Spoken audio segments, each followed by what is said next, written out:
Hello everyone, I'm Greg Otto with FedScoop TV. We're here at FedTalks 2016 and I'm talking with LaVerne Counsel, the CIO of the VA. LaVerne, thanks for joining us today. Nice to be here. So what has been your biggest focus in 2016 so far, and has anything surprised you over the course of the year? I think this year we've been highly focused on security.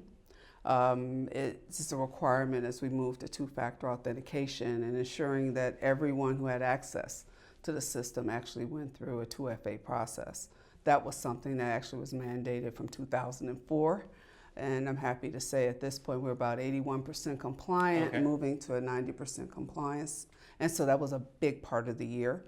In addition, just sort of stabilizing the 5 capabilities that we put in place, demand management in our EPMO, our enterprise data management area, our account management area, quality and compliance, and then ultimately having strategic sourcing. So that required us to add about 33% more leadership roles.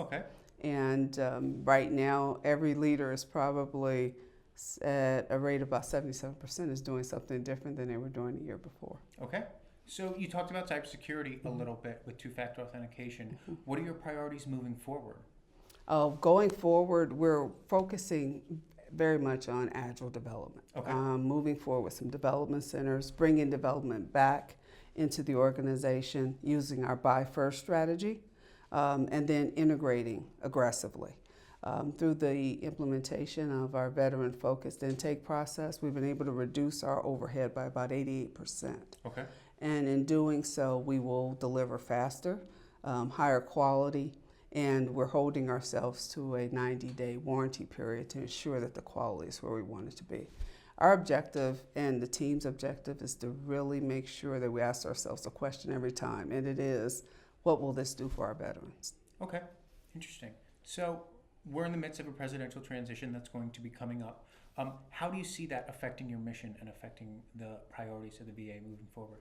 What I've told the team, it shouldn't affect it at all. Our mission is still veteran focused.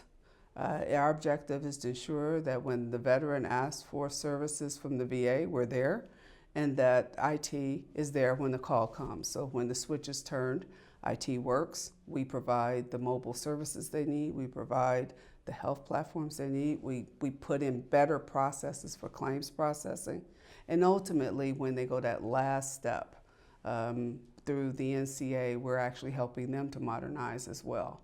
Our focus has got to be to ensure that we have the best quality data from our veterans and that we create a great relationship with them, that they get to hear from us before they need us. So Congress is on the verge of passing legislation that would fund IT modernization inside agencies. How do you see that affecting what you are trying to accomplish in the future? Well, we actually have built that into our portfolio. So we didn't have portfolios before, we now do. We have one for our health administration area, our benefits, our cemetery, our corporate functions, which include HR and supply chain and finance. But also we have an enterprise portfolio for IT. And in that's where we really are focused on our legacy and finding smart ways as we put new things in to take old things out.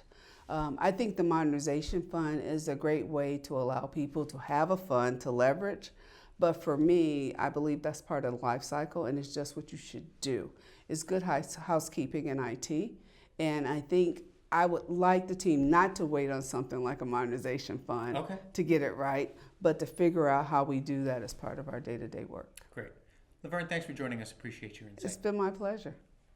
For all of our videos, check out our YouTube channel, and for more information, check out FedScoop.com. I'm Greg Otto. Thanks for watching.